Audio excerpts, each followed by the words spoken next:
After the review contains spoilers of Shadow of the Colossus. If you do not wish to be spoiled, please run away now. And now, onto the show.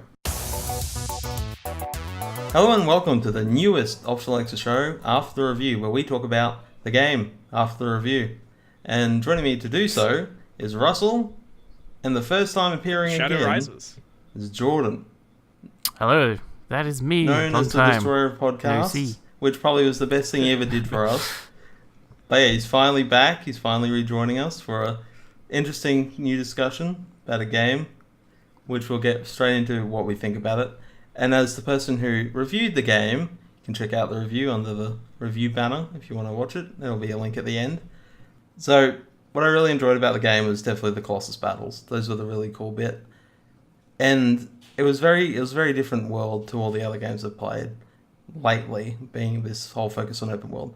My biggest critiques were definitely controls and definitely being knocked over for a millennia that never seemed to end. But that's basically my rough opinions. I did, in the end, gave the review a 9 because at the end I call it one of the best games ever made, so I kind of figure it should be a very good score.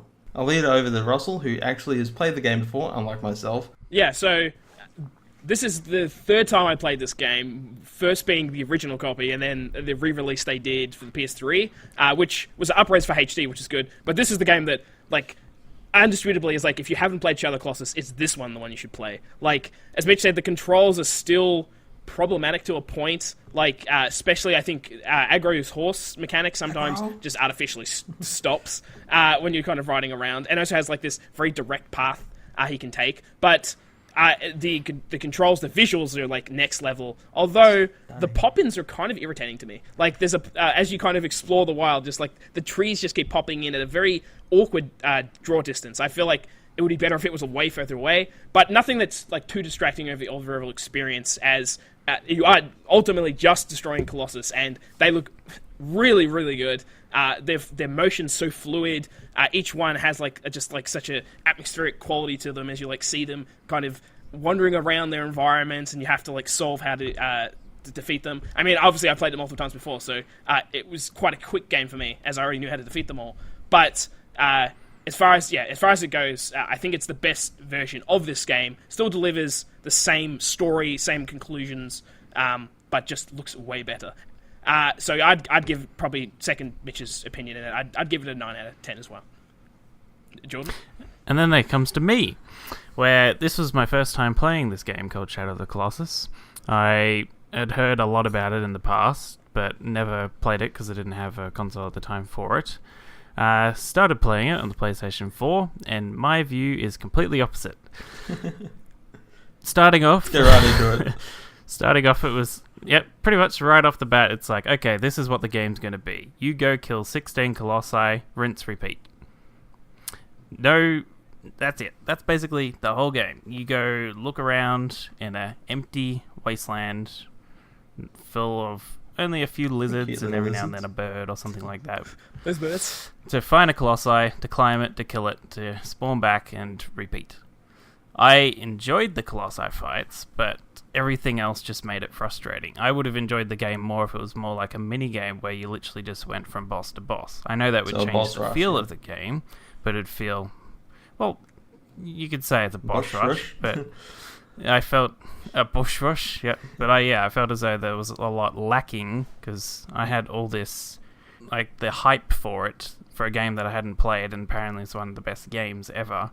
And going into it, I was like, oh, is this it? I'll just wander over here. Oh, there's the Colossi. Cool, I'll climb it, kill it, which were pretty fun, and they're all pretty unique. But then there was times where they got completely frustrating with the controls and everything else. So I'd give it about a 6 or 7 all up, just the overall. Okay, so I think we'll go straight into what Jordan's been saying about the game, which, at some point, you're correct about it is just the Colossus fights. But I think, to get straight into it, is the focus on them over any kind of distractions. I mean, there's a whole open world bit, but for the most part, I think the Colossus are really, really cool, and just, as they are in kinds of fights, they're different to any boss fights I've kind of fought, and that kind of gave them a different, I guess, feeling. Yeah, and also I think the fact that the game isn't just boss rush mode, because I think if the game was just boss rush mode, I think it would just become more arcadey experience. Then what I think the game actually delivers is like by having it, you experience such a vast landscape that's just empty. All there are is these mysterious giant colossus that you're just been artificially told to kill, so you could bring back a nondescript character. Like the mysteries behind this game as you play it just has you questioning, like, why are you doing this? Like, these creatures just seem to be just, wandering around, enjoying their environment. There's no, like, real threats. Like, there isn't just enemies going around killing. See, the problem was, you just said, why are you doing this? I was thinking, why am I playing this? Gotta save your girlfriend. Because most of the time it was just running around trying to find it. I thought she was my sister for a little bit. I just assumed he was doing it for his, They never explicitly say whether it's a lover or a sister, but I think... The way it's shot, it seems to imply that it's his lover, but it could be his sister. It's not. Or clear. both. That'd be awkward. Yeah, that would be some Game of Thrones stuff going on. The Lannisters in their regards. I think the question of why is important because you got to remember like how it fits into the timescape it existed in. Like games that have like the ability or often have a focus of just over-explaining everything. It's like we have to explain every last bit of fact or information, so the end player gets it. Where this game wasn't about that. It was like up to the player to interpret its story, and you're kind of guessing like why you're doing this. Why like these when you kill these creatures, you're literally invoking like chaos into you, like these weird tentacle things. It's just like nothing about the game feels right as you're doing it. It doesn't feel like I'm just taking down these big demon monsters. It's like these seem kind of peaceful. Like why am I killing? You these never things? feel like the hero. You always feel like there's something you're doing wrong here. There's just something not quite right. Like playing the game. Yeah, and also the vastness that is empty. I said it really sells like the isolation of this location, and it builds up your relationship to your horse, which comes important as the final pivotal moment where Agro ultimately sacrifices his life to. Well, you think he sacrificed his life to get you to that final Colossus. That horse is a goddamn legend. See, at that moment, I was like, oh, thank God this horse is dead. Oh my God. Jordan. The amount of time this horse pissed me off. Thank God. Annoyed me at times, but it's still like this horse has been carrying you around and it's just gone. It wants this to happen, even though it might not be you might not be the good guy, but the horse it'll do whatever it can for Wanda, which is. It's one of those things where it's like the horse has frustrating mechanics behind it, or at least how you control it. But it's just you and the horse. There's no one else around, except for the Colossus that you're killing. So it's like you just build up like this partnership with a horse that has no lines of dialogue. Or there's no lines of dialogue pretty much at all, other than aggro. So it's basically there's very little dialogue. Apart from the go kill this because the gods are telling you. Yeah, exactly. So like in terms of like the overall narrative until the very end, like there isn't that much, but somehow just the mystery and the little bits of animation they're showing you as you kind of like summing back, like you just go, something's off here. And then when you finally do get to the ending, and the big reveal is like you're literally bringing back a demon that was like split into 16 parts, and you become that demon. Like you're inherently like taken all of the evil corruption into your body and reformed this demon within you. Was such like a cool reveal and like such a heartbreaking reveal at the end, where it's like it's bittersweet, I guess, where it's like he does sacrifice his life to bring back his lover / sister or whatever, and it works. Like the demon didn't lie; she does come back, but it comes at such a big sacrifice where he's isolated them. They can't go anywhere. They destroy the bridge. He's turned into a baby. Sure, I mean it's that bit's admittedly confusing, but not like Hideo Kojima confusing. It's just like its own little bubble. To be fair, the demon did say he was borrowing his body, so maybe if he escaped, he was going to let his. Well, I guess he body did go because or something. Yeah, he does get reborn, I guess. I think that's maybe the intention, is that he did do something selfish, I guess, because he wanted to bring back his lover or whatever. But it gave him a chance. So, like, by doing that ancient sword thing and throwing in the pool, he was able to be reborn and to possibly have another life, or to wrong his mistakes. But, I mean, they are trapped in that little area. Unless so you get where really the whole good at game, that's where climbing. they are. Yeah, and aggro. I have to admit, though, broken link. although the end of the game was pretty exciting how it ended, it was also quite frustrating because you essentially control the demon that you turn into, but you can't kill anything or really do anything. But you could just stand there. The moment was cool. Nothing. Though. So it wasn't so much like, oh, this bit's actually like a real gameplay moment where it's like, oh man, you're picking him up and throwing him away or something. It's like, no, it was more of like oh shit, like you've turned into a Colossus. Like that's what's happened to you. Like, it doesn't really tell you what to do. It's just like, try to kill them, even though it's impossible. Essentially, the way it went for me is like, oh, I'm going to be this big thing. Sweet, I get to smack some people. I'll hit them once, no damage to them, and then it takes me forever to turn around, and by the time I turn around, it's over. Well, I mean, like, it's very clear why they managed to split this guy up into many parts. Because in demon form, he was absolutely useless, and couldn't really do anything useful. So it's like, well, he wasn't really a threat, but yeah. And also, it leads to like the heartbreaking moment where he's trying to hold on. He's like he spent everything to save her, and he's like getting sucked into the pool, and like you have to control that moment. It's something that only games could do. Which like you have to hang on to those steps as much as you can. I think mine glitched a little bit because I was getting pulled back into the pool, and then I ran around the edge of the pool, and then all of a sudden it just jumped me in it. So I was like, yeah, well, it's like, yeah, I'm getting away. It's one I was climbing up. It's one of those ones where you can like, I think you can hang nope. on to the edge of the pool too. So like you can get sucked in the pool, hold on to the edge, and still like hang on until your stamina runs out. But the moment is something distinctly gameplay related, where it's like you as a player have been able to grab. All you can do is run and grab pretty much the entire game and stab things. And in that moment, it comes to fruition. It's like you can run, but you're running out of stamina. You're gonna keep getting sucked in, so you try to grab the steps. You're gonna hold on for so long. Stamina runs out, and you get sucked in. Yeah, it's like a personal decision. You could just let him fall and get done quickly, but there's just some part of it that's like you don't want this to happen because you've been attached to this character for so long, killing so many Colossus to try and keep him going. Well, for me, it was more like, oh, if I fall in there, it's going to be like, game yes, over. get me in there. I don't want game over. I don't want to repeat this. I thought I failed because I'd already run away and threw the sword. Yeah. But I guess, I mean, you've obviously got a lot of negative opinions, Jordan, but like, was there one Colossus that stood out to you as like your favorite one or like a really good one? Well, that'd have to be the 7th Colossi. The Hydrus one, or what you call the eel. Oh, okay. Oh, no, the water one. That's actually surprising. It is, because I think it's my least favorite one. The underwater one. Your least favorite? Yeah. I'm not the biggest fan of water things normally. They inherently freak me out. Yeah, Water Temple so does that to people. So like just the creature being underwater is already like probably the scariest one in the whole game for me. But I think it's the more frustrating one because you're reliant on it, like, you know, swimming up. So you have to get it to like get that right angle so you can grab the thing. I think one thing I should mention is my first playthrough I did it on hard, so essentially I learnt afterwards you have an extra bit of the Colossi that you have to hit on every Colossi, Right, yeah. So it did make it more difficult, but also more interesting and exciting while playing. Right, but yeah, surprising one, not one I think would be common. But I mean, at the same time, it does look pretty good, especially in the new game, because of the visuals, all the spark, the lightning, it's pretty impressive. Like, all the Colossus look really good. Yeah. What about you, Mitch? Personally, I don't remember what number it is. I think it's like 6. It's a one that flies, but it's also in that watery field. Yep. Yeah. Yeah, whatever it's called. But I like finding things in the air. I love holding on to something flying in the sky, and you're holding on to dear life because you don't want to fall back in that water because that is annoying as shit to get out of. And it's like you're just holding on to dear life and trying to take this thing down. It's just like, I just love that in games. Like, just air combat when you're just you can't fly. Yeah, I completely agree. That would be probably my second favorite one. My favorite one, for similar reasons, is I can't remember the name. I think it might be 11th or 12th one.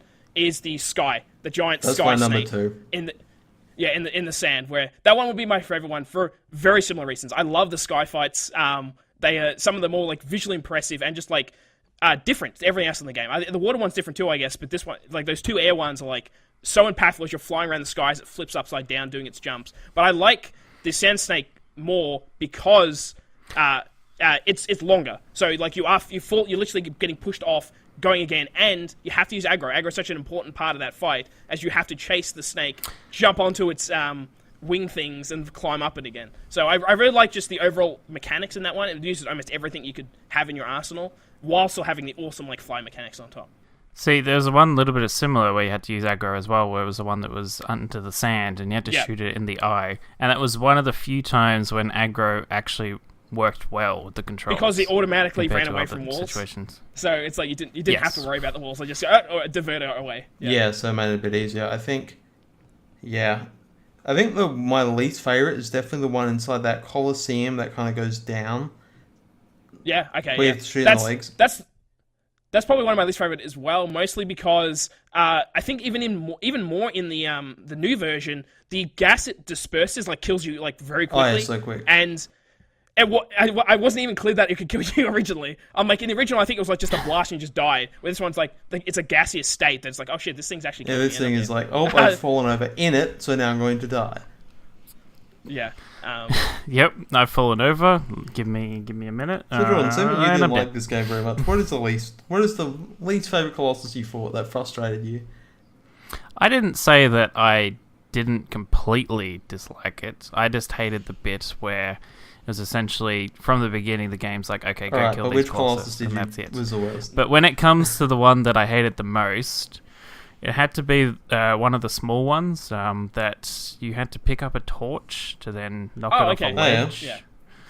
The reason for that was because, again, if you got knocked down, it took you forever to get back up. And by the time you got back up, you'd get knocked down again.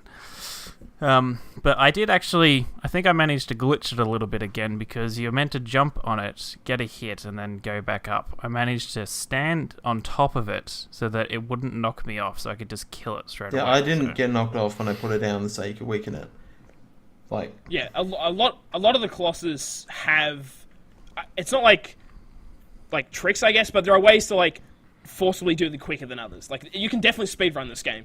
And that's one of those ones where it's like you can kill that one quite quickly once obviously you've knocked it off the Yeah, this game is very quick if you know where to go and what to do. But when you don't, it's a whole different experience.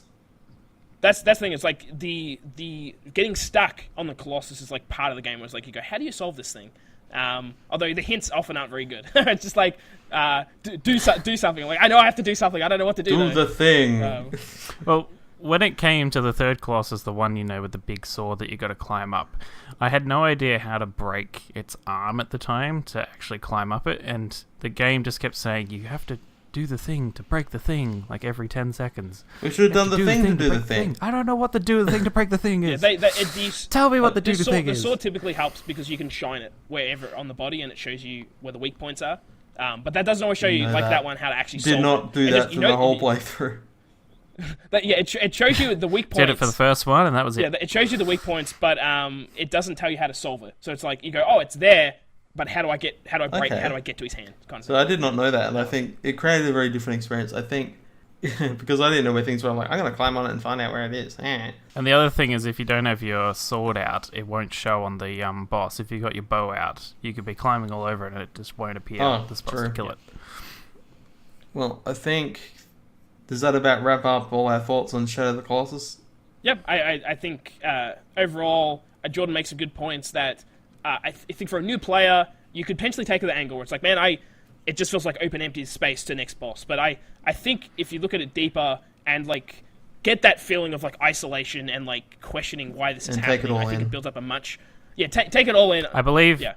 It builds a better experience. I believe my main issue was I just came from playing Horizon Zero Dawn, which is a very open world game with lots of stuff enemies, in it that felt alive, to this game where it felt like a barren wasteland, which matches the game, to be honest, with you got to find the Colossi and that's it in this and just, zone. But and it's just something different. Like, there are a lot of Horizon-type games. There aren't many Shadow of the Colossus-type games. So it makes it more unique and standout. Yeah, because you're jumping from a 2017 game to a 2005 game. Yeah. Exactly. And we have advanced a bit, and you can see games that actually use Shadow of the Colossus as like in its idea. So you can take like Souls games where it doesn't necessarily straight up tell you the story, but the world is the story. Exactly. And I think the world itself kind of special. All right, well I guess that's it for after the review of Shadow of the Colossus. Our first time doing this, and we've got Jordan back. It's great. Everything's back how it should be. And yeah, if you enjoyed this video and looking for similar content, you're in the right place with Optional Extra. I'll see you next time. Goodbye. Thank God this horse is dead.